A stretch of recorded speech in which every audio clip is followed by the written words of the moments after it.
Shalom y bendiciones a todos los hermanos, amigos que en esta hora nos están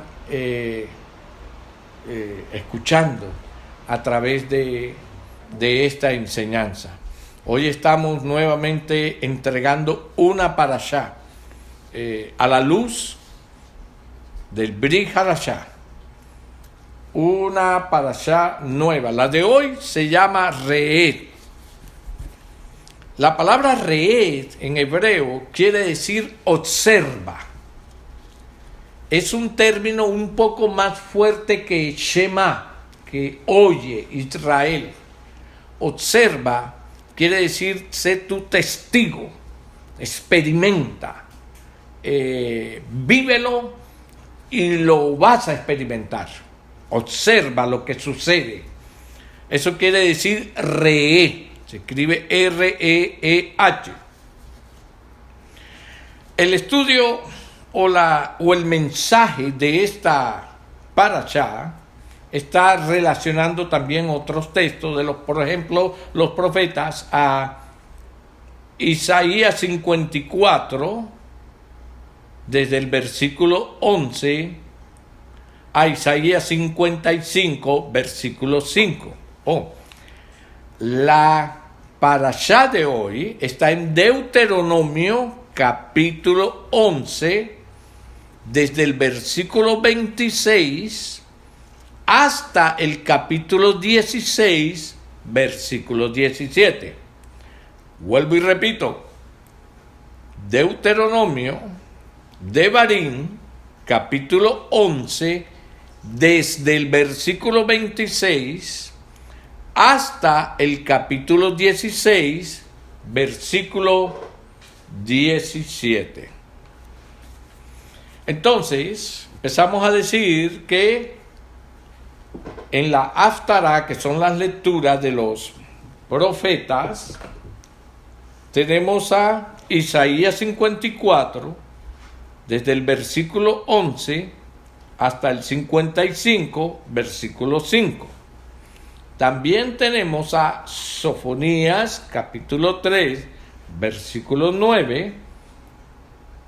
Este es un texto del cual pienso hacer una aclaración un poco más definida, porque es un texto que se ha prestado para mucha confusión. También tenemos entre las lecturas a Ezequiel, capítulo 30, versículo 13, y de las lecturas del Nuevo Testamento o del Pacto Renovado, del Brit Hadashah, tendremos a Marcos capítulo 7, versículos del 1 al 23, y también tendremos Hechos capítulo 15, versículos del 28 al 29. Aleluya. Es muy importante que usted tenga, si es la primera vez que usted va a escuchar una parashá a través de este ministerio, que usted tenga en cuenta el camino por donde nosotros vamos, por donde nos lleva el Altísimo. Nosotros creemos, de acuerdo a como lo dice Juan, Evangelio de Juan, capítulo 5, versículo 46, porque si creyeseis a Moisés, me creerías a mí, porque de mí escribió él. Aquí vemos a Yeshua diciendo que Moisés escribió de él. Pero cuando nosotros vamos y buscamos en las escrituras de Moisés, ¿cuáles son las escrituras de Moisés? Los 5 primeros libros de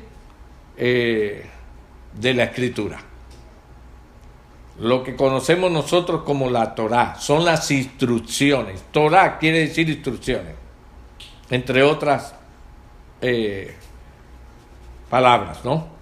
Entonces, aquí Yeshua dice que Moisés escribió de él, pero cuando nosotros leemos la Torá no encontramos una sola vez el nombre de Yeshua, el nombre de Jesús, no lo encontramos. Entonces esto nos obliga a meternos en el estudio, a escudriñar por qué fue que Yeshua dijo que Moisés había escrito de él. Entonces, eso nos lleva después a entender lo que en el Brit Hadashah, la luz de la Torah, el Brit Hadashah, la luz de la Torah, nos dice Hebreos 10:1.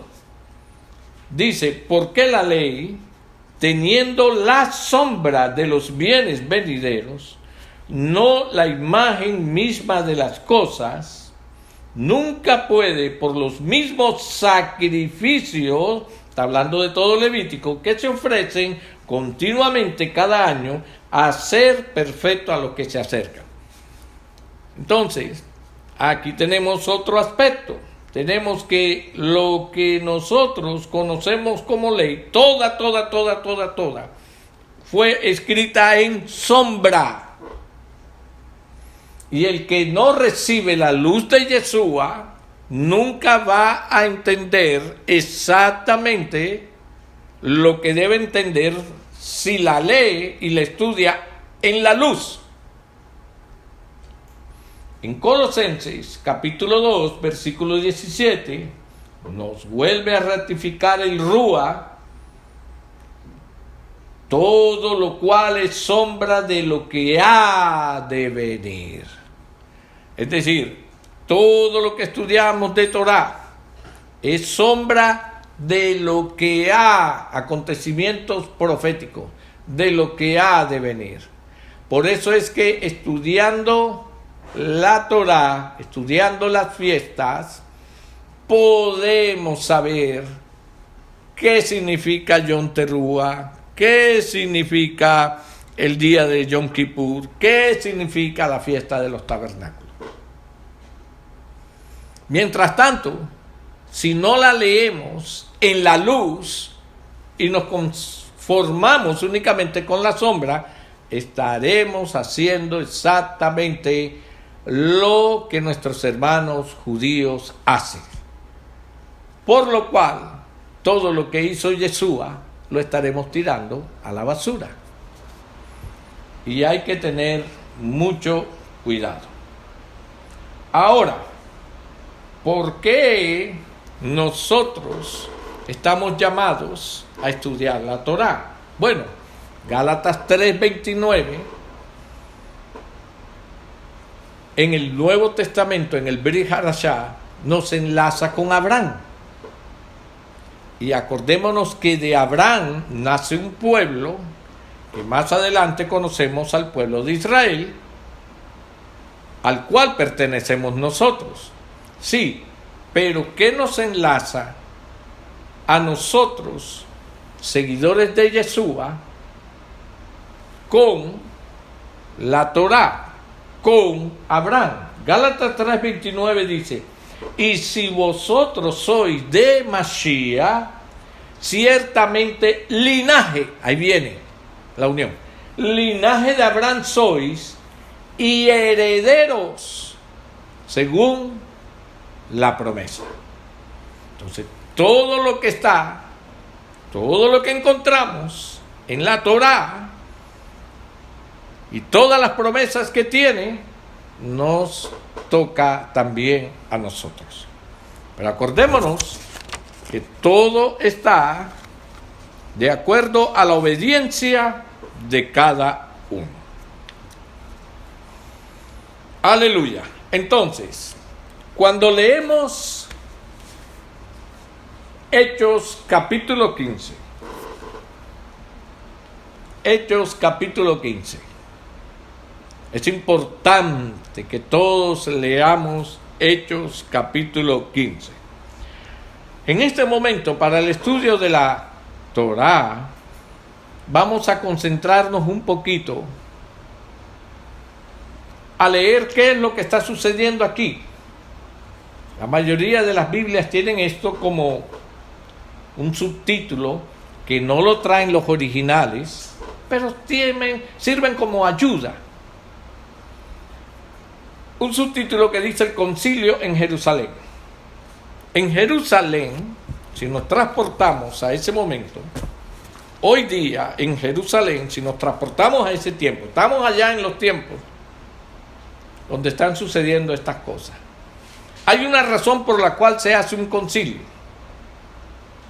Muchos que pertenecen a las ovejas perdidas de la casa de Israel están regresando, pero vienen con una cantidad de contaminaciones producto del tiempo que vivieron separados de la Torá, mezclados entre las naciones, pero sanguíneamente son herederos, son parte del pueblo de Israel.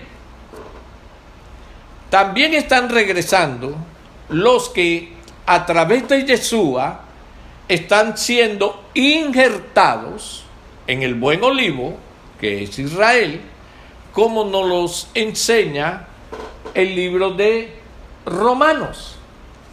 Romanos nos habla de los injertados. Aleluya. Entonces, estos hermanos están regresando a las congregaciones judías, pero vienen contaminados con una serie de prácticas y de creencias. Y prende la alarma entre los judíos tradicionales.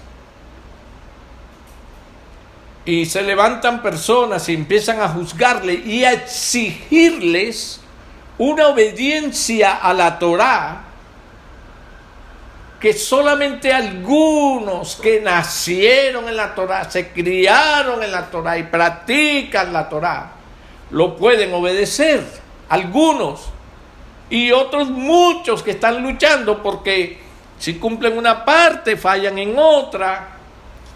Entonces, a estos que apenas están regresando, se les está exigiendo una obediencia extrema.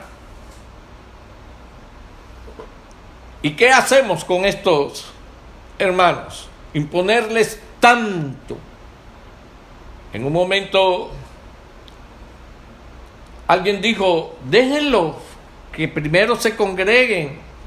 Ellos tienen las congregaciones, en el versículo 21, dice, porque Moisés desde tiempos antiguos tiene en cada ciudad quien lo predique en las sinagogas, donde es leído cada día de reposo. Es decir, déjenlos que ellos vayan, como está usted y yo hoy aprendiendo, y poco a poco en la sinagoga ellos van aprendiendo. Nosotros no nacimos todos aprendiendo, con todo aprendido. Nosotros también fuimos aprendiendo poco a poco. Entonces, a Moisés, desde tiempos antiguos, en cada ciudad donde hay una sinagoga, se enseña a Moisés, o sea, Torah. Déjenlos que a ellos también que vayan. Pero ya en el versículo 28, dice, porque ha parecido bien al Espíritu Santo o al Ruach HaKodesh y a nosotros no imponeros ninguna carga más que estas cosas necesarias. Acuérdense que estamos hablando con principiantes.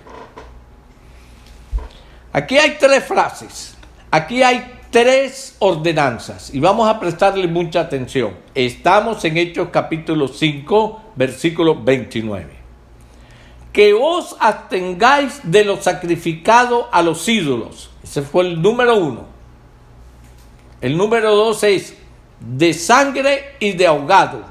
Esa es la segunda condición. Y la tercera condición es y de fornicación. Ahora, una vez que tenemos bien claro los temas que se están discutiendo aquí en este concilio de Jerusalén, podemos nosotros pensar en algún pasaje de la Torá relacionado con estos tres temas.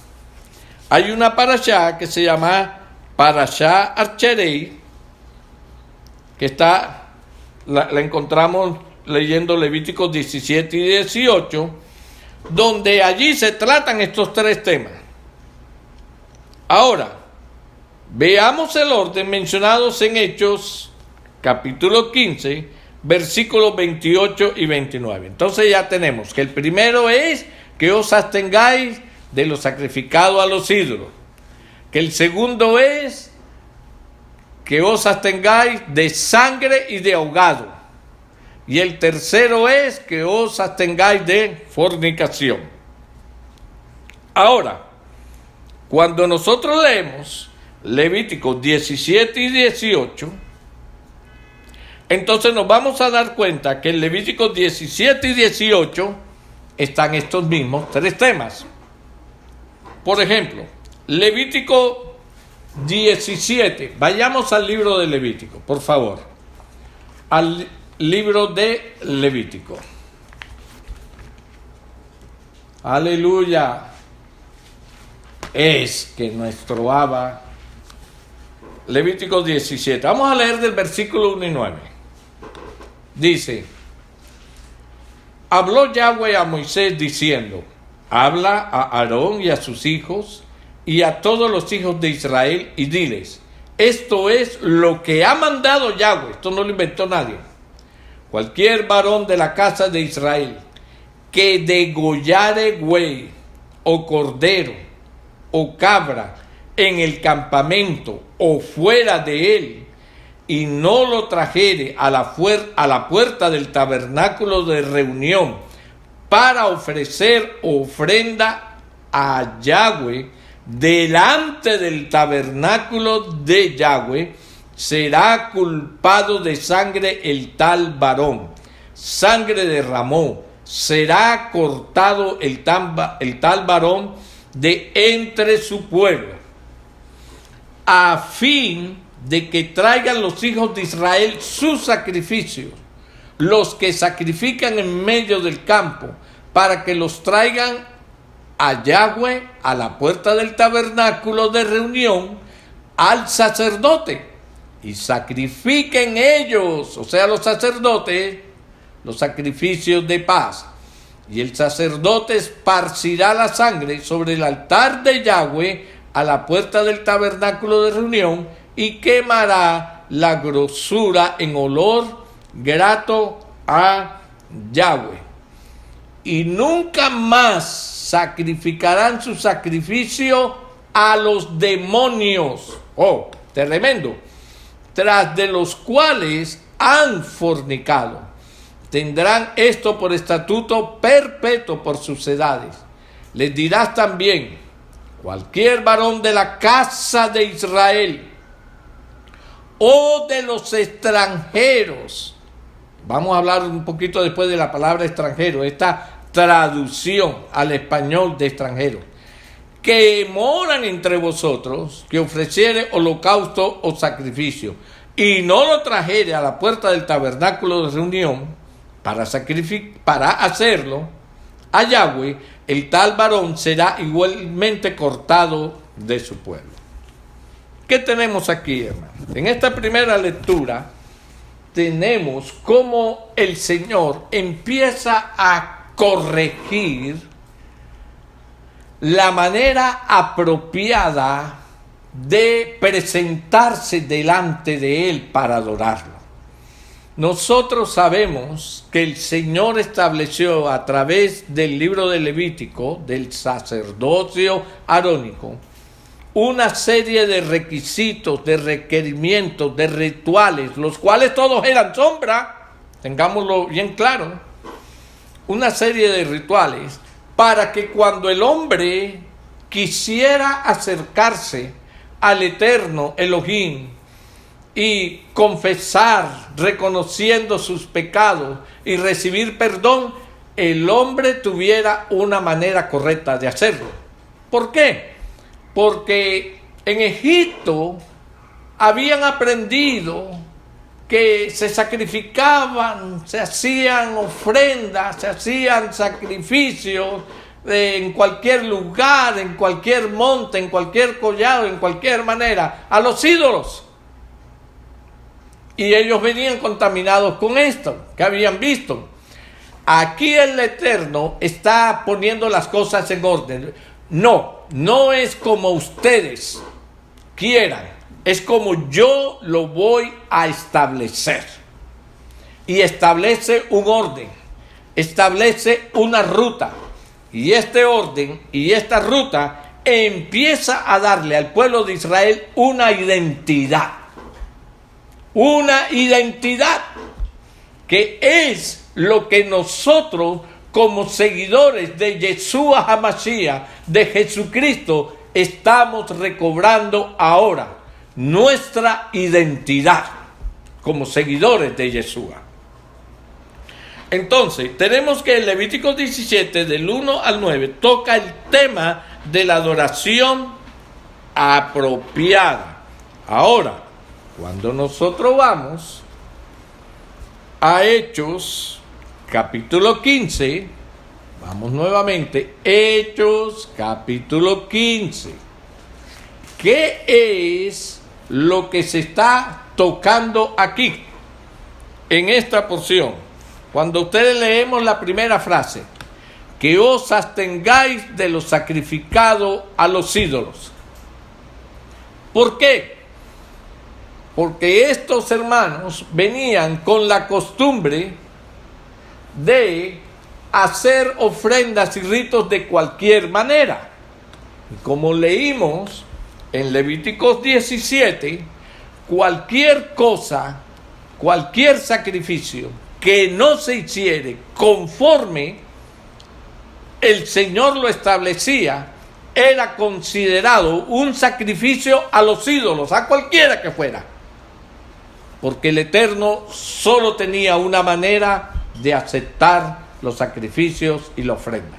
Usted quiere hacerlo de otra manera, le parece de otra manera, su abuelito le enseñó de otra manera, su papi también. Usted tiene todo el derecho de conservar sus tradiciones y todo, si lo quiere.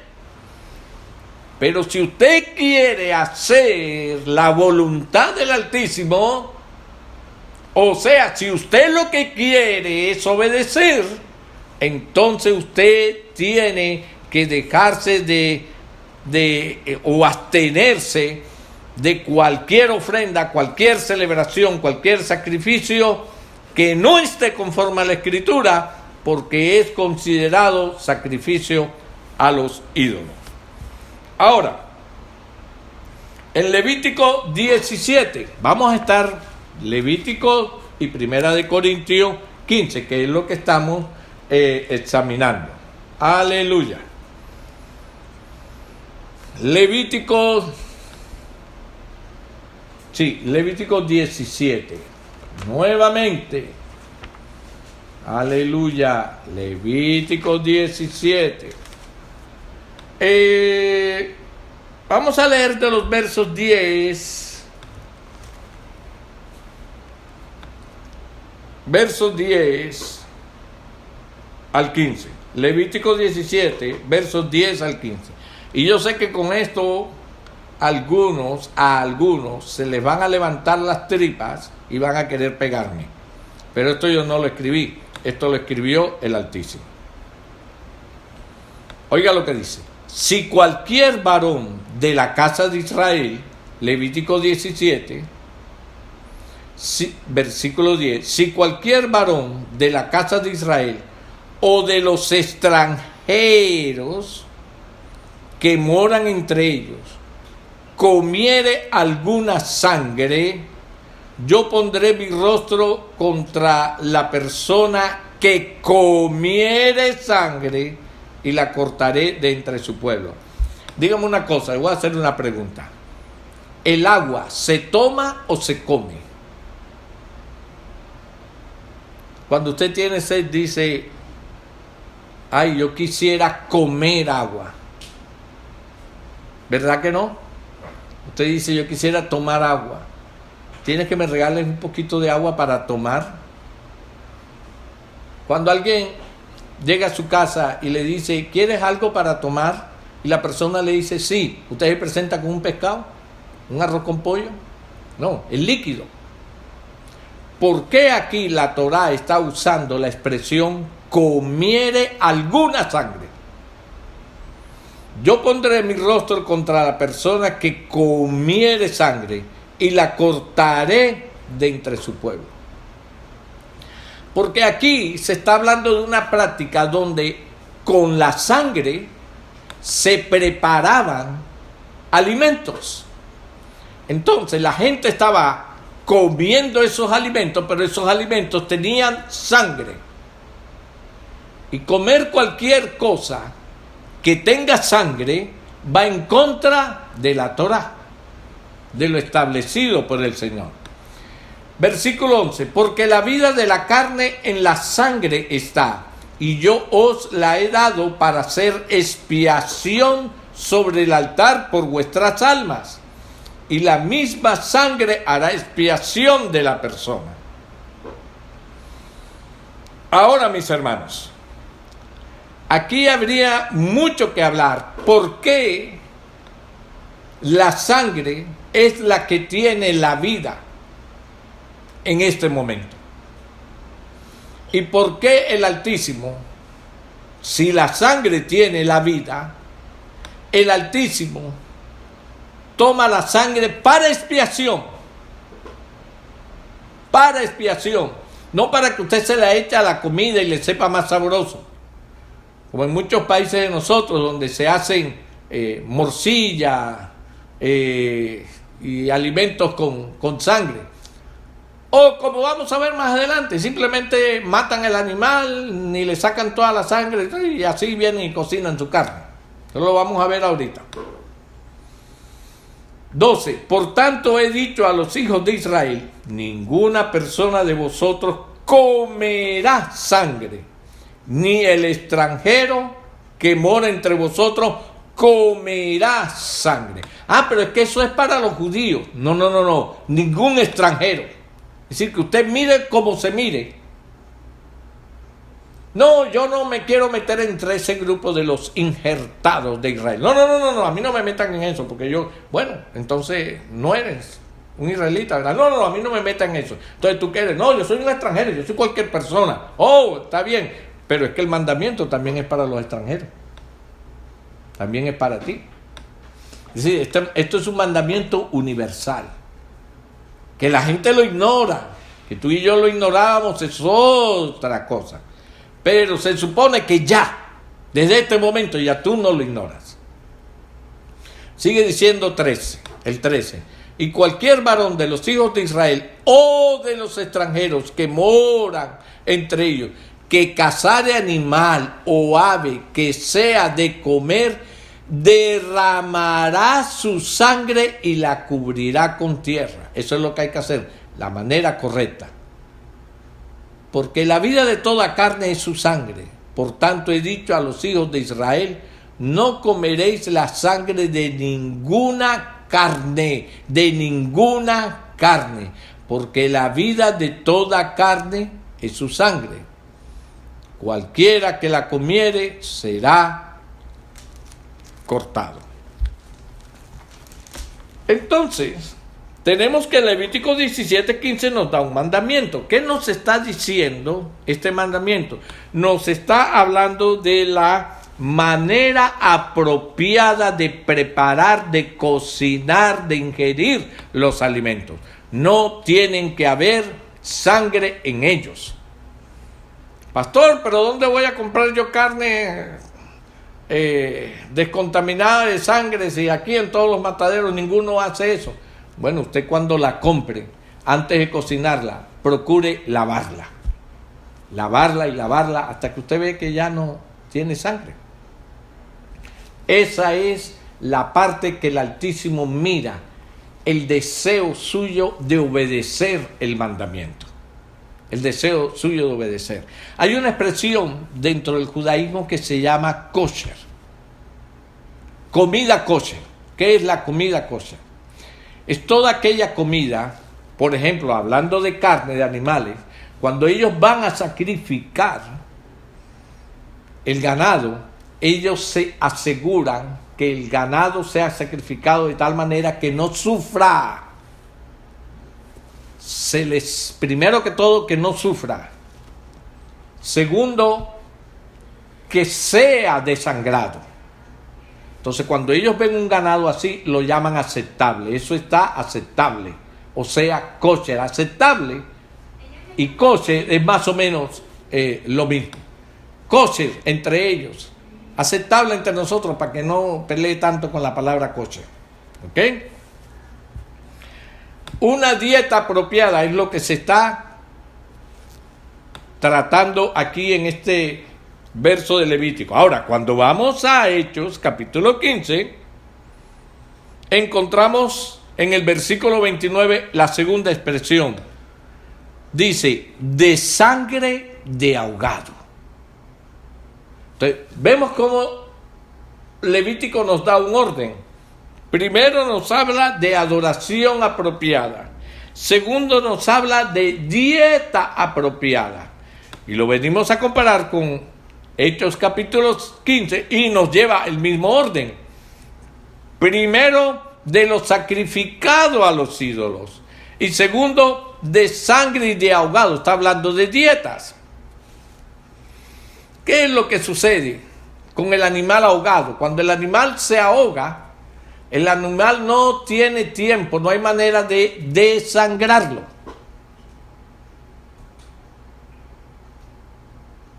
Por eso es que un animal ahogado lo usaban en la antigüedad, era para hacer sacrificio a los ídolos. Y el Eterno no quiere eso para su pueblo santo, porque es que la sangre tiene una connotación tan importante que yo me atrevería a decir que ni los mismos judíos que desconocen el poder de la sangre de Yeshua, ni los mismos judíos saben por qué el Altísimo les prohibió comer sangre. Pero usted y yo sí sabemos.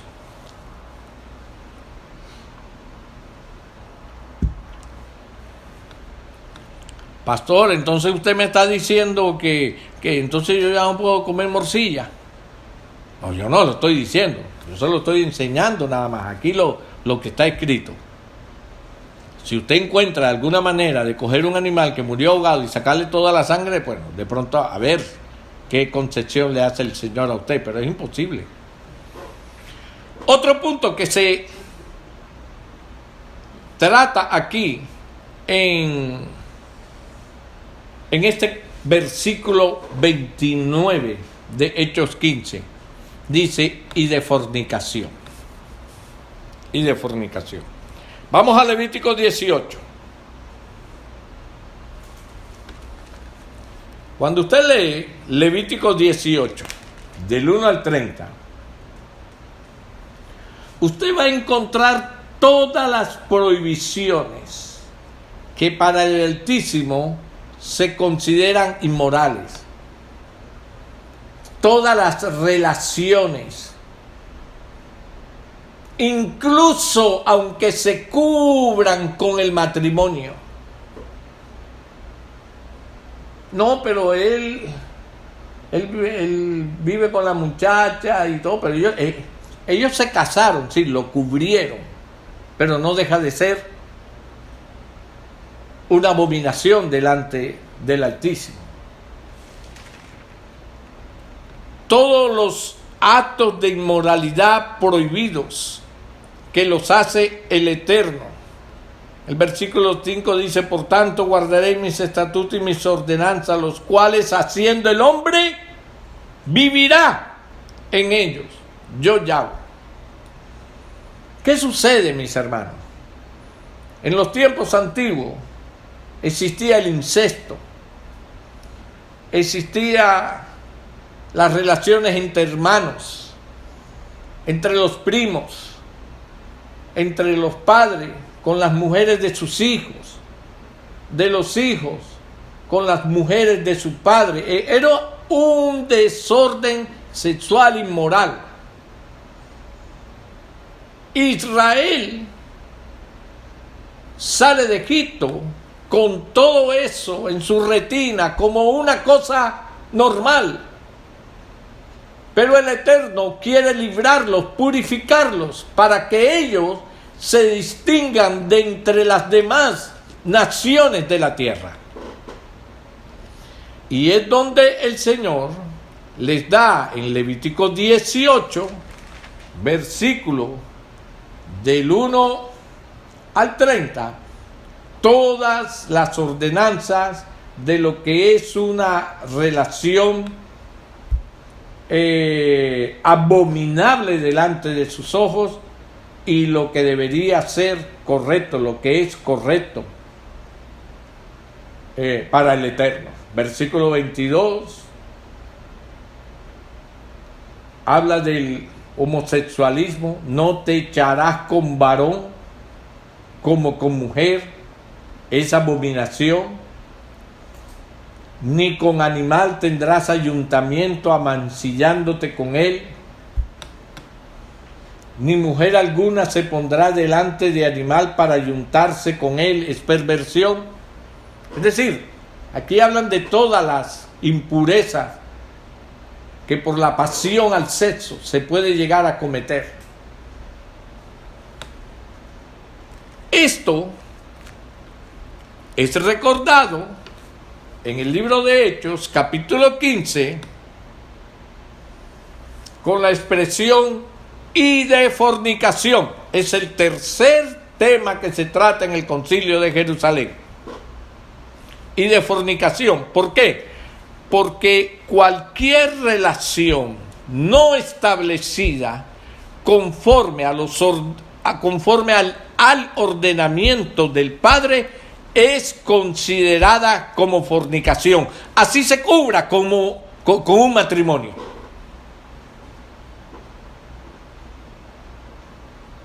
Esto es muy importante tenerlo presente. Porque hoy un hombre se une con otro hombre, bueno, pero están legalmente casados. No importa. Una mujer con otro, pero están legalmente casados. No importa que lo cubran con matrimonio. Es abominación delante del Señor y es considerado una fornicación, de fornicación para adelante.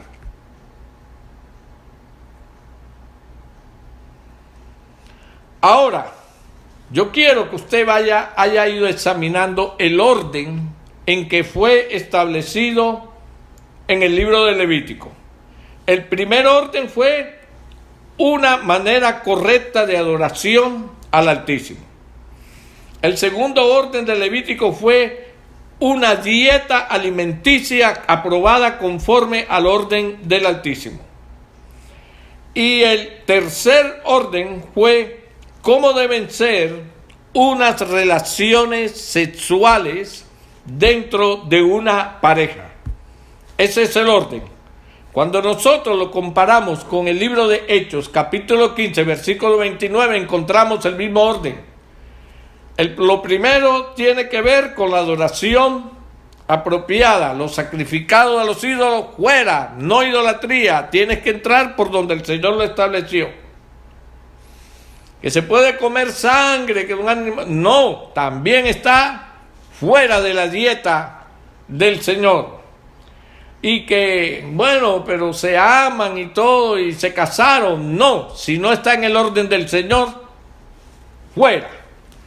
Entonces, estos tres requerimientos vienen de productos de la Torá. ¿Cómo podemos decir entonces que la Torá fue abolida?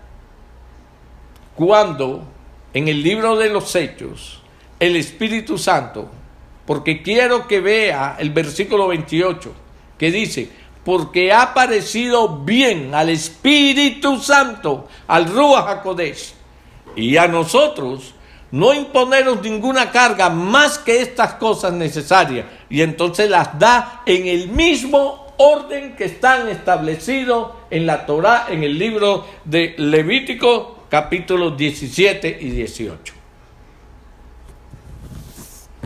Aleluya. Amados hermanos, que esto nos sirva para ir rompiendo esos argumentos de que la Torá fue únicamente en el Antiguo Testamento. Entonces, podemos aprender nosotros a quién le fue entregado la ordenanza de no comer sangre. No comer sangre. Le fue dado a todo el mundo, no solamente al pueblo de Israel, sino también incluso a los que venían injertados, a los que se consideraban gentiles.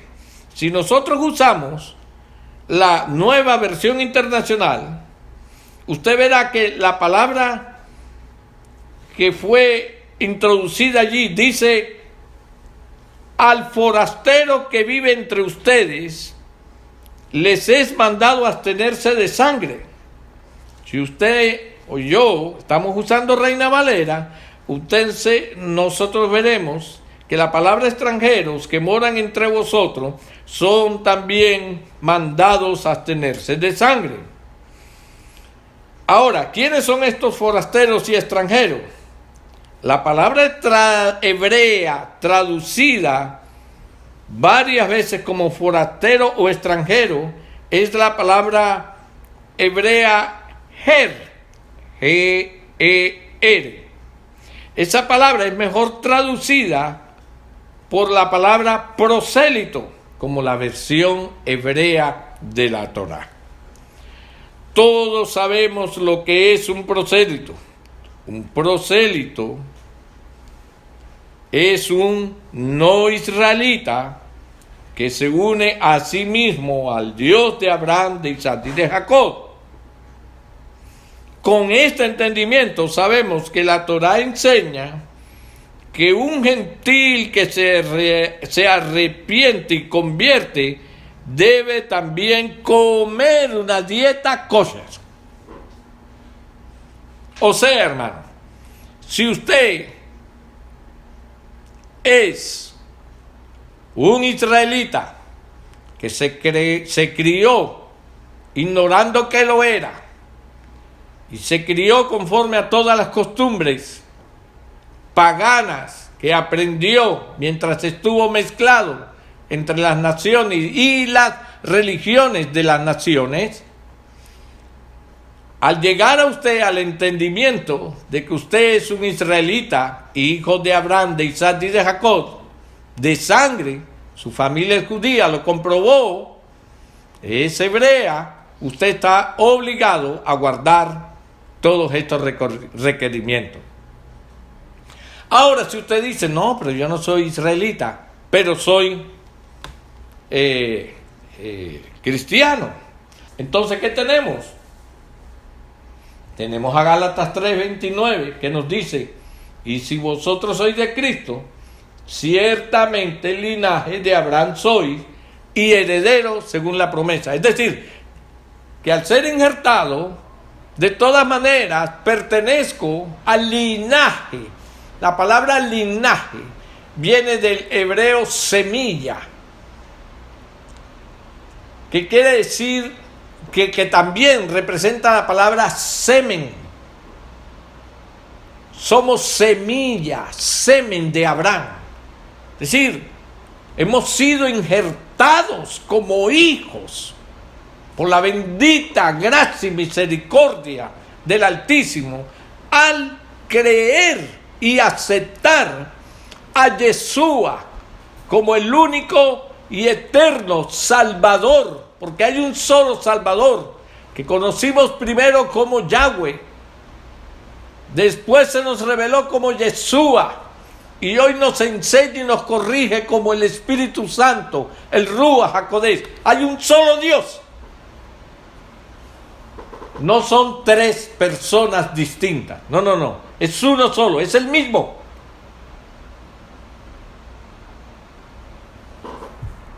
Aleluya.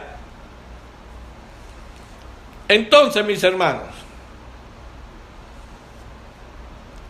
¿qué han hecho a todos los que se puedan llamar gentiles? En este capítulo son personas que se han arrepentido y se han convertido al creer en la salvación dada por el Altísimo, Dios de Abraham, Isaac y de Jacob, a través de Yeshua también. Por lo tanto, únicamente la razón nos lleva a entender que también la dieta kosher es para el gentil, el llamado gentil, el que se quiera llamar gentil, que pudiéramos hablar después de esa palabra gentil. Aquí, en el libro de los Hechos, capítulo 15, es todo lo que se le están pidiendo a todos estos hermanos que regresen en el momento, que se guarden la dieta, que se aparten de lo sacrificado a los ídolos y que se dejen de llevar vidas sexuales, morales, que no agradan al Señor. Algunas personas dicen que la obediencia a los mandamientos de la Torá es legalismo. Eso lo dicen algunas personas, pero lo que ellos no saben es que el legalismo es obediencia a los mandamientos de los hombres. Eso sí es legalismo. Pero legalismo no es obediencia a los mandamientos de Yahweh. Legalismo es obediencia a los mandamientos de los hombres. Y nosotros sabemos que hoy en día la religión lo que ha hecho es inventar mandamientos. Aleluya. Ahora, vamos a ver Filipenses capítulo 3, versículo 19. Filipenses capítulo 3, versículo 19. Aleluya. Es importante que nosotros tengamos esto bien claro, porque algunos usan estos pasajes para decir, ¿te dan cuenta? Que el Señor sí quiso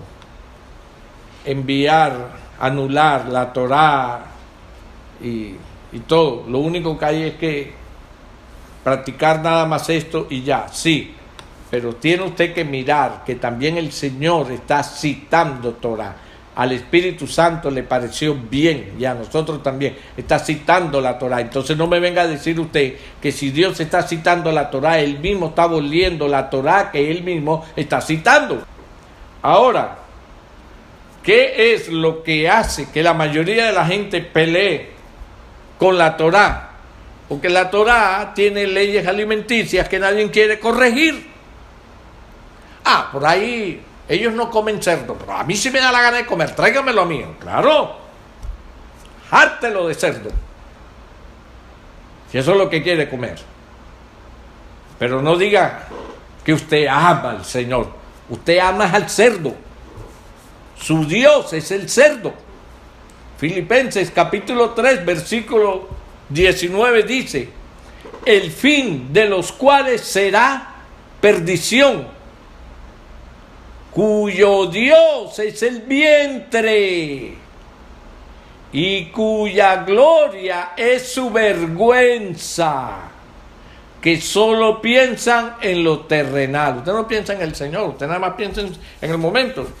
Bota eso, que eso es cerdo. No, espérate, pero el Señor lo santificó todo, sí, pero el Señor no va a santificar el cerdo. De manera que tengamos esto muy presente en nuestro regresar a las raíces de nuestra fe. Quiero tocar otro punto. Amacón. Nosotros hemos visto esta palabra Amacón y hemos visto que se refiere a Jerusalén. Pero ¿qué parte en Jerusalén? Vamos a recordar la historia de la Akeida, o sea, el altar de Isaac. También sucedió esto en Amacón. Vamos a verlo. En Génesis 22. ¿Cómo está el hecho de que Isaac cargó la leña para la ofrenda, relacionado temáticamente a la muerte de Yeshua en el madero. ¿Cómo está esto relacionado? Bueno, Yeshua cargó su propio madero de ejecución. ¿Ve la relación? 1. ¿Cómo está el hecho de que un carnero estuviera atrapado en un zarzal de espinas por sus cuernos sobre su cabeza? ¿Cómo está esto relacionado a la muerte de Yeshua en el madero? Bueno, Yeshua llevó una corona de espinas. ¿Lo va viendo? Ahora, notemos que después de que Isaac voluntariamente se ofreció a sí mismo, Adonai le hizo una promesa a Abraham. Miremos esa promesa en Génesis 22, muy importante. Génesis 22, versículo 17. Mire cuál es la promesa. De cierto te bendeciré y te multiplicaré tu descendencia como las estrellas del cielo y como la arena que está a la orilla del mar. Y tu descendencia poseerá las puertas de sus enemigos. Esa es la promesa que se le da a Abraham. Y tu descendencia poseerá las puertas de ¿quién? De tus enemigos. Sabiendo que él hizo esta promesa después que Isaac voluntariamente se ofreció a sí mismo, explica temáticamente cómo esto habla de la obra del Mashiach. Es decir, ese acto con esa promesa, cómo habla de la obra del Mashiach. La promesa de victoria sobre sus enemigos, después de que Isaac se ofreció a sí mismo, habla proféticamente de la victoria de Yeshua sobre todos sus enemigos, o sea, sobre la muerte contra Hashatán. Vamos a ver Colosenses capítulo 2. Aleluya. Colosenses capítulo 2. Amén. Vamos a leer del versículo 14. Dice, y anulando el acta de los decretos que había contra nosotros, que nos era contraria, quitándola de en medio y clavándola en la cruz, en el madero, y despojando a los principados y a las potestades, los exhibió públicamente, escuche, triunfando sobre ellos en la cruz. Es decir, vamos a hacer la comparación y el enlace. Con Isaac, después que él estuvo dispuesto a morir, a ser sacrificado por su padre, el Señor le entrega nuevamente, le transmite a Isaac la promesa que le había entregado a su padre Abraham, que le entregaría la tierra y le entregaría la victoria sobre sus enemigos. Victoria después de obediencia. En Isaac, ¿cómo relacionamos eso con Yeshua? Porque Yeshua, después que él obedece y voluntariamente va al madero, a la cruz, el Señor le entrega la victoria, dice, triunfando sobre ellos en la cruz, en el madero. Entonces vemos aquí que la victoria viene después de la obediencia, tanto de Isaac como de Yeshua. Eso nos tiene que dejar a nosotros un despertar a obedecer, porque sin obediencia no hay victoria. Escuche, las promesas están, pero las promesas tienen condiciones establecidas, requisitos. Si no las obedecemos, las promesas siguen, pero nosotros no las adquirimos porque las promesas se vuelven efectivas en nosotros a través de la obediencia. Esto es muy importante. Estas conexiones temáticas nos enseñan que la acaedia o el sacrificio de Isaac es una prefigura profética del Padre ofreciendo a su único hijo. A Yeshua lo llamó mi unigénito. Por tanto, deberíamos entender que Amacón no era otro que el monte Moriah. El monte Moriah, el lugar donde Yeshua fue ofrecido por nuestros pecados. ¡Aleluya! ¡Qué tremendo! En muchos años atrás, un hombre hubiera estado 100% en la disposición de entregar su vida en obediencia. Abraham sacrificando a su hijo, lo iba a hacer por pura obediencia, porque el Señor no lo permitió, porque era que el derramamiento de la sangre de Isaac no iba a lavar ni a cubrir el pecado del hombre. ¿Por qué?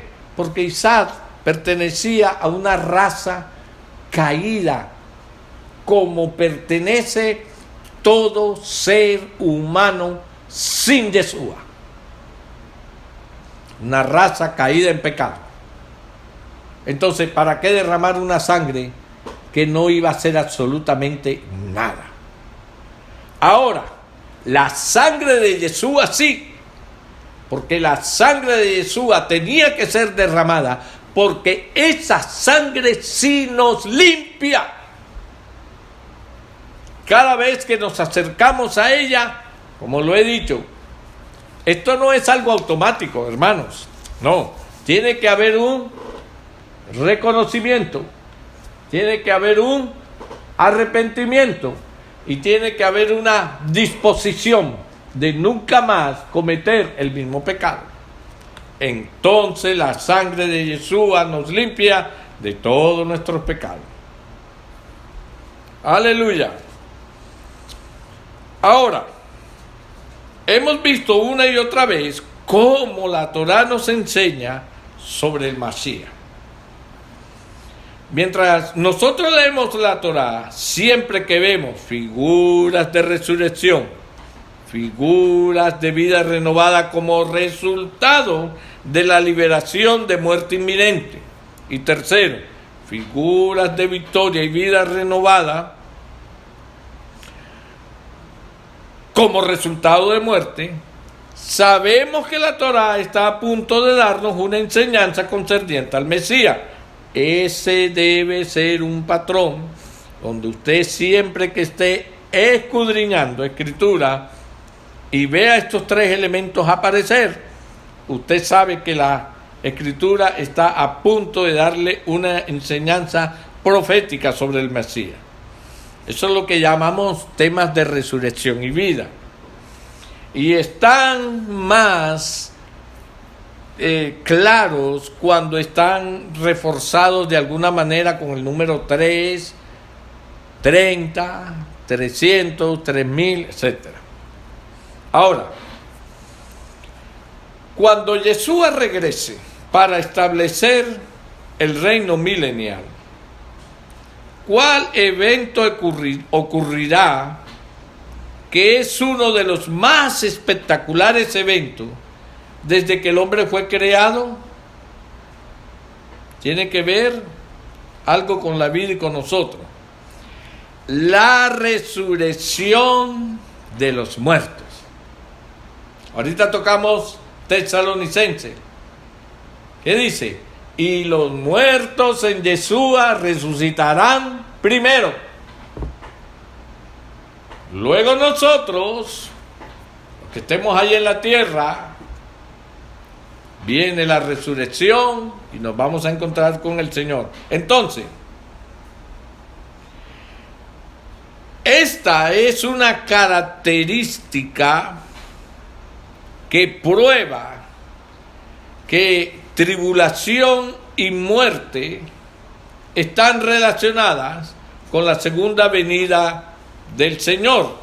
Pero vemos, después de esto, cuando el Señor ponga sus pies, que la muerte es sorbida en victoria. Antes aprendimos que habían otras palabras claves asociadas con Amacón. Ciertamente a paz y descanso. ¿Qué ocurrirá cuando Yeshua regrese a establecer su reino? Él establecerá su reino de paz y su grandeza no tendrá fin. Además, sabemos que Él destruirá, oiga, a los enemigos de Israel. Van a ser destruidos. Ahora, concerniente al nombre, sabemos que su nombre será establecido en la tierra entera, no solo en Jerusalén. Quiero también tocar un tema que está en Sofonías, capítulo 3, que le pido el favor que usted vaya allí. Sofonías, capítulo 3, versículo 9, porque este es un texto que se usa con parte de entendimiento, pero se usa todavía en sombra, porque quienes tocan este punto lo tocan a la sombra nada más de la ley, de la Torá, que sabemos que es sombra de lo que habrá de venir. Sofonías capítulo 3 nos enseña: en aquel tiempo devolveré yo a los pueblos pureza de labios, para que todos invoquen el nombre de Yahweh, para que les sirvan de común consentimiento, y añado yo aquí ahora, y entendimiento. ¿Qué pasa con este texto? Muchos dicen que esta es la razón por la cual todos tenemos que empezar a usar puros términos hebreos o israelitas, porque solamente el hebreo tiene la pureza de labios. En cierto modo sí, en cierto modo no. ¿Cuál es el modo sí? Cuando nosotros entendemos el idioma hebreo, es más rico en cuanto al sentimiento expresado de Yahweh hacia sus hijos. Es más claro, es más, como dice, puro. No tiene la mezcla de las traducciones de hebreo a griego, de griego a latín, de latín a español, donde a veces vemos que se cambian ciertas interpretaciones y ciertas figuras. Ahora, eso no quiere decir que todos estamos obligados a aprender hebreo y que el que no entiende hebreo está mal delante de Dios. No es lo que la Escritura aquí nos está diciendo exactamente. Pureza de labios. Usted puede saber bien hebreo, pero si usted sabiendo hebreo anda mintiendo, usted no tiene labios puros. Usted puede saber mucho hebreo, pero si sabiendo mucho hebreo usted es vulgar en su forma de hablar, usted no tiene labios puros. Usted puede saber mucho hebreo, pero si sabiendo hebreo usted es calumniador, usted no tiene labios puros. Usted puede saber mucho hebreo, pero si para usted cubrir una interpretación suya, usted cambia realmente el mensaje de la Torá y enseña su propia doctrina, usted no tiene labios puros.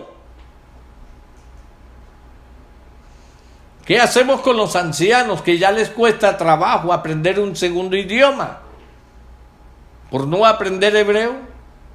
¿Qué hacemos con una persona que prácticamente no le queda tiempo? Como a usted o a mí, si nos pueda quedar algún tiempo para aprender hebreo. El que no lo tiene, porque no lo aprende. El que no tiene la facilidad para aprender idioma, está ya condenado porque no tiene labios puros. No, hermano. Si ciertamente el hebreo nos ayuda a tener más entendimiento, y es bonito yo cuando veo mis hermanos, mis hermanas, que empiezan a corregir traducciones, por ejemplo, esas traducciones del nombre de Dios de Jehová. Nosotros sabemos, y un día de esto voy a dar una enseñanza sobre eso, que de todos los nombres, el peor traducido al español es Jehová. Es más, ni la misma Iglesia Católica usa Jehová.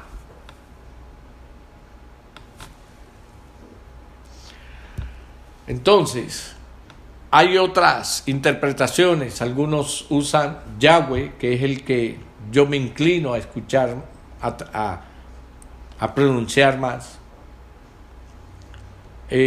Otros, cuando hablan de Yeshua, como nosotros, yo me inclino también a pronunciar Yeshua. Otros, por algunas partículas ahí especiales de la palabra, no usan Yeshua, sino Yehoshua.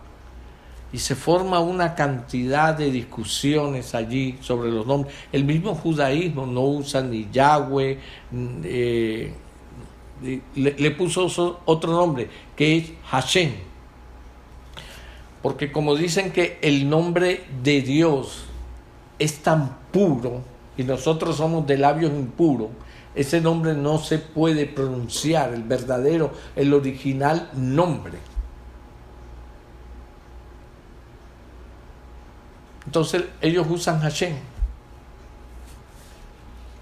Cuando tú dices Hashem, Él sabe que te estás dirigiendo a Él.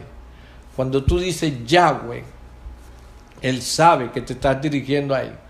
Cuando tú dices Jesús, Él sabe que te estás dirigiendo a Él. Cuando tú dices Yeshua, Él sabe que te estás dirigiendo a Él.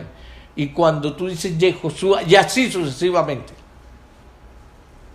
Ahora, si aprendes a decirlo de la manera correcta, es como cada uno de nosotros tenemos un apodo, aunque las diferentes interpretaciones del nombre del Señor no tienen que ver con apodos. No son apodos, son características de lo que forma parte de su ser. Jehová Jireh nos expresa una característica. Yahweh Jireh, una característica de Yahweh. Yahweh Shalom, una característica de Él. Él es quien provee. Él es el Dios de amor. Y así los diferentes nombres que encontramos del Altísimo, del Eterno en la Escritura. De manera que no se sienta mal porque usted no aprende hebreo. Hágale esfuerzo. Lo único que el Eterno le agrada es ver nuestro esfuerzo. Es ver nuestro esfuerzo de querer agradarlo. Oh, pero si yo tengo esa mente prodigiosa, y aprendo idiomas rápido, y ya usted aprendió el hebreo y todo lo sabe, y anda con su boca sucia y hablando mentira y todo, ¿acaso el Señor se agradó de que usted aprendió hebreo? Aleluya. Sofonías 3:9. En aquel tiempo devolveré yo a los pueblos pureza de labio. La pureza, cuando estamos ministrando, una de las enseñanzas que nosotros practicamos en el Shabbat es esa. ¿Quién entrará a tu santa presencia? El limpio de manos y puro de corazón. Puro de corazón. Pureza, el que tiene el corazón puro, tiene sus labios puros, porque de la abundancia del corazón es que habla la boca. Aleluya. Bien, para terminar quiero tocar otro tema, que es la doctrina, la enseñanza, la instrucción que da Pablo sobre lo que es guerra. Tengamos presente que las guerras en el Antiguo Testamento, llamado así, o en el Tanaj, son sombras de cosas proféticas venideras.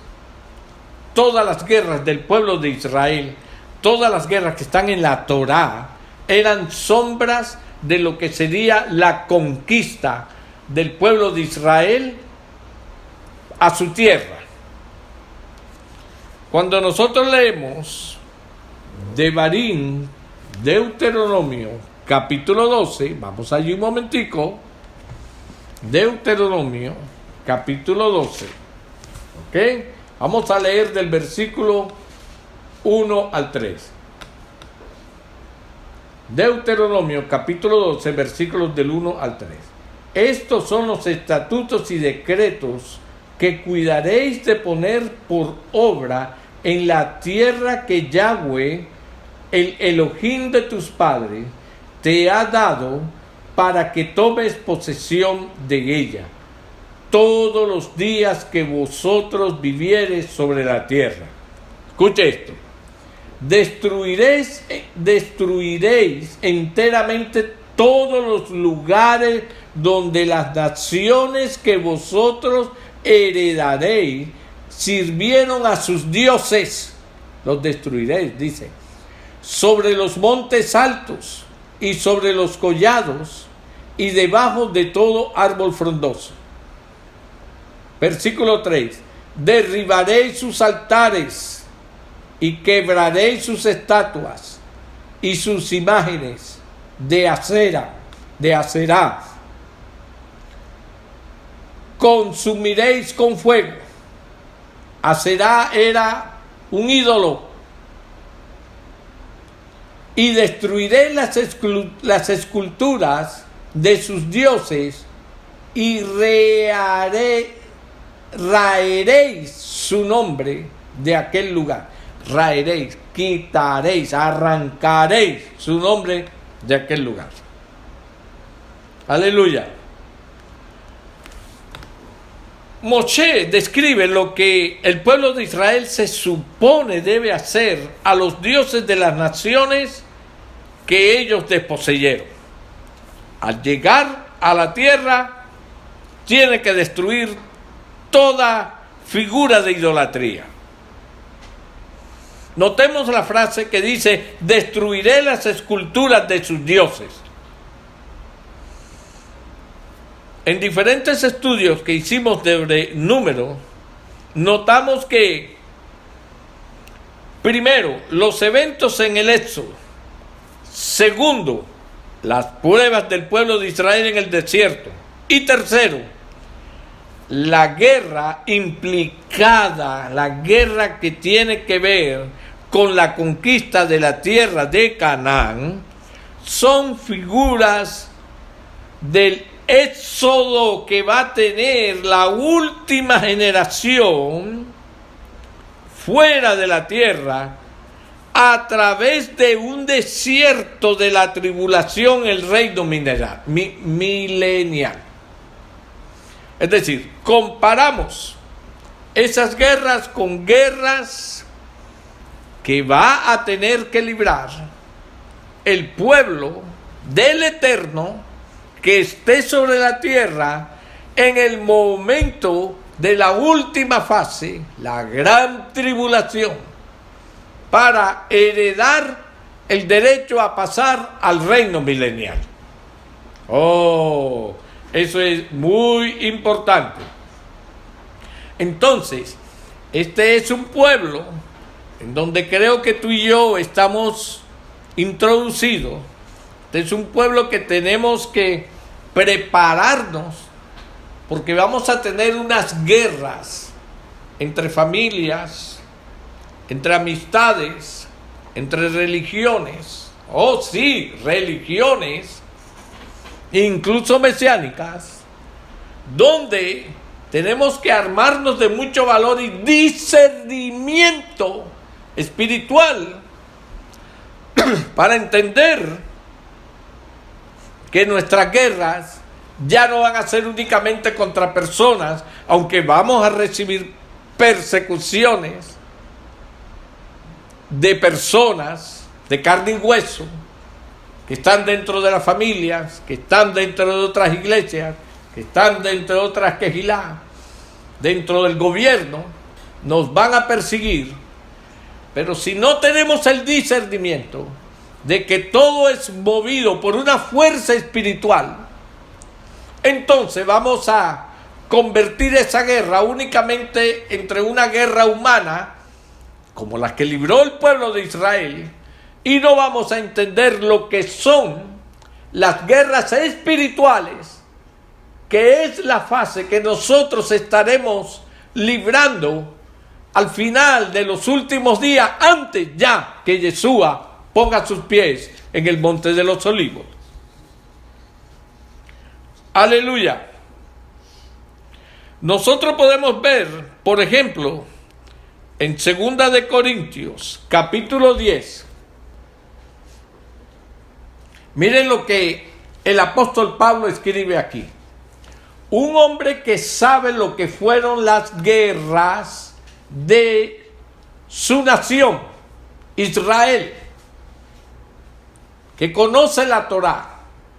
Mire cómo él coge todas esas guerras que fueron realizadas en sombra y las trae ahora a la luz de una revelación que él tuvo cuando Yeshua se le presentó.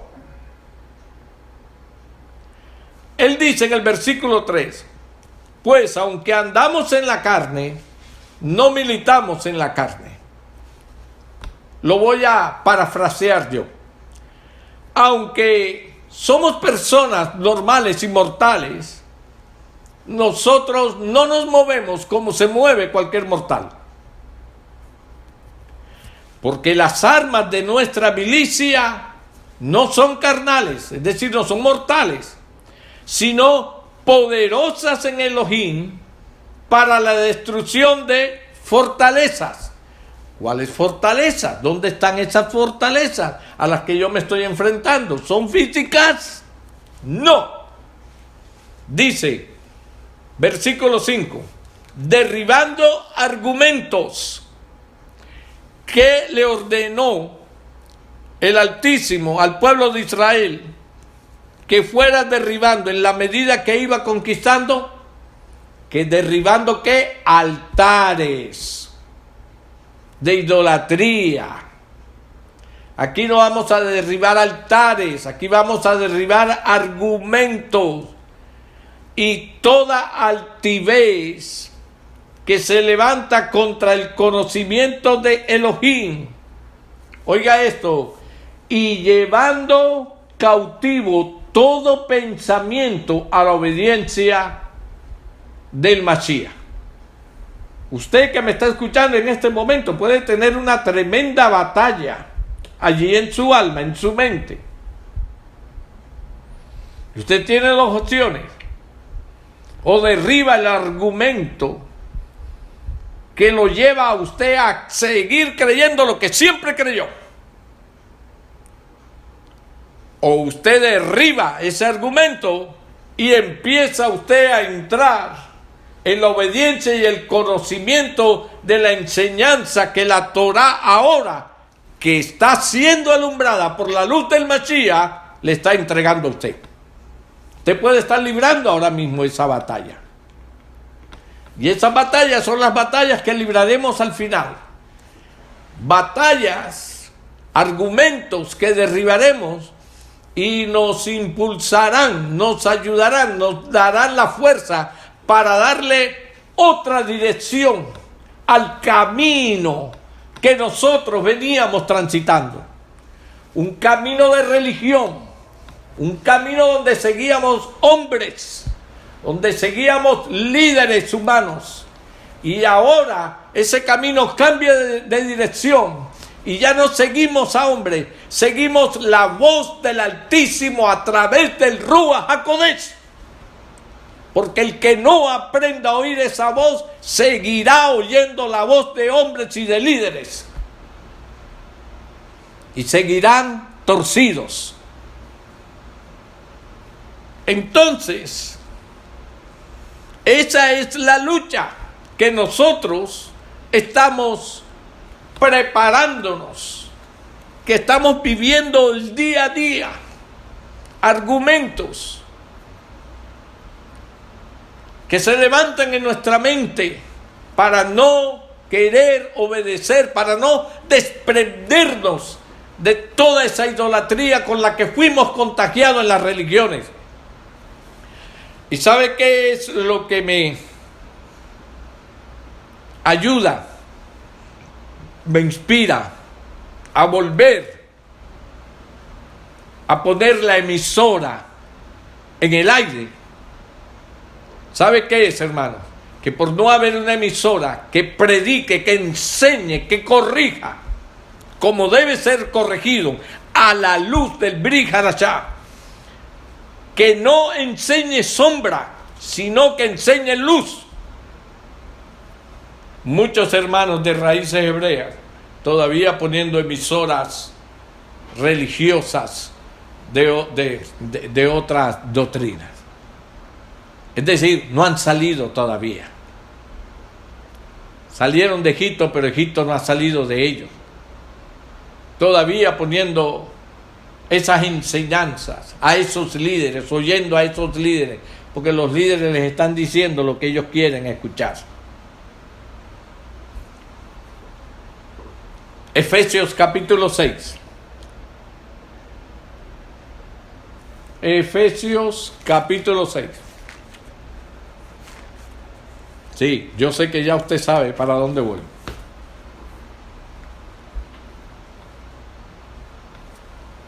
Aleluya. Efesios capítulo 6 nos enseña, porque no tenemos lucha contra sangre y carne, sino contra principados, contra potestades, contra los gobernadores de las tinieblas de este siglo. Escuche bien lo que viene. Contra huestes espirituales de maldad en las regiones celestes. El pueblo de Israel libró una batalla de hombre a hombre, muchas veces respaldados con el Altísimo, quien salió a defenderlos y a pelear por ellos también. Pero la batalla que Israel libró para ir a conquistar a Canaán era una guerra contra ejércitos físicos. Esas son las guerras que nos muestra la Torá en sombra. Pero ahora la luz de la Torá nos enseña que nuestra guerra ya no va a ser de la misma manera, aunque también habrán episodios donde pasaremos cosas semejantes. Pero ahora nuestra guerra tiene una dimensión mucho más poderosa y espiritual, que es contra huestes espirituales de maldad en las regiones celestes. Huestes espirituales que mueven personas en la tierra. Huestes espirituales que mueven hombres, gobiernos, líderes religiosos, familiares nuestros, para que se lancen contra nosotros, para obstaculizar la purificación que a través del Ruach el Altísimo está efectuando en tu vida y en la mía. Entonces, mis hermanos, cuando nosotros vemos todo esto que se está moviendo en estos tiempos, entendemos que sí estamos en una guerra espiritual. Ahora, yo reconozco que sobre guerra espiritual se ha enseñado tanta mentira tanta mentira que la gente anda bien confundida sobre esto. Razón por la cual inspira a algunos líderes, también religiosos, de regreso a las raíces de la fe, a desvirtuar la guerra espiritual. Y no estoy 100% de acuerdo con eso, porque una cosa es que nosotros, con el afán de corregir lo torcido, anulemos también la verdad de Dios. Y la verdad de Dios establecida en la Escritura es que sí hay guerra espiritual. Y la estamos librando y la libraremos hasta que el Altísimo aparezca en la persona de Yeshua, poniendo sus pies en el monte de los olivos. En el libro de Devarim, en el capítulo 13,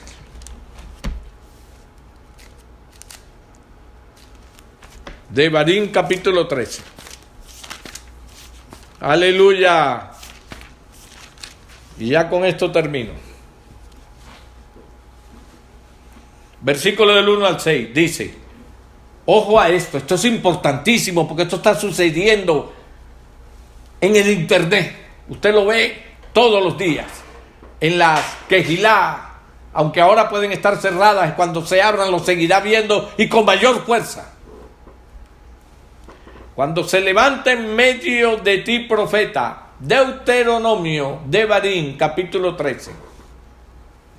Cuando se levante en medio de ti profeta, o soñador de sueños, oiga, y te anunciare señal o prodigios. Mira lo que están haciendo estos hombres. Dan una señal y dan prodigios, anuncian prodigios. Y si se cumpliere la señal o prodigio que él te anunció, usted sabe que esto es lo que más confunde a la gente. Ese es un profeta de Dios porque él dijo que iba a suceder tal cosa y sucedió. Eso no quiere decir exactamente que sea profeta de Dios. Lee lo que sigue diciendo, vamos en pos de dioses ajenos que no conociste y sirvámosle. Hoy en día nadie se atreve a decir, vamos a seguir a Aserat, o vamos a hacer sacrificios a Molot. Nadie lo anda diciendo tan claramente, pero sí andan entregando una serie de profecías que entregaban los líderes espirituales en aquellos entonces, ofreciéndole paz, prosperidad y seguridad a sus feligreses, a sus creyentes, que eran solamente ídolos, ofreciendo y pidiendo cosas que no estaban a la luz de la Torá. Ojo, ahí, a la luz de la Torá. No importa si el sueño, el prodigio se cumple, si no está 100% a la luz de la Torá. Es aquí donde la luz de la Torá sigue siendo a nuestras vidas lámpara a nuestros pies y lumbrera a nuestro camino, para que no nos torzamos. No solamente las señales, la Torá. La señal tiene que estar 100% respaldada a la Torá. Pero si usted dice que la Torá fue abolida, entonces usted únicamente se guiará por señales. No darás oído a las palabras de tal profeta ni al tal soñador de sueños, porque Yahweh, vuestro Elohim, os está probando para saber si amáis a Yahweh, vuestro Elohim, con todo vuestro corazón y con toda vuestra alma. Amados hermanos, ¿por qué el pueblo judío le cuesta tanto trabajo aceptar a Yeshua como el Mashiach? ¿Por qué? Porque el Mashiach cristiano, el Jesús cristiano, es un Mesías que él vino y obedeció y después anuló lo que él obedeció, la Torá. Eso es lo que nos enseñaron. Nosotros hay que oremos para que el pueblo judío se convierta. Ellos se van a convertir, pero no por tu testimonio. Porque si tú como cristiano dices que él vino y cumplió la Torá y después la abolió, entonces, ¿cómo crees tú que él sea visto? ¿Cómo pretendes tú que él sea visto como el profeta de Israel que venía a cumplir las promesas cuando tú mismo estás diciendo que él anuló la Torá?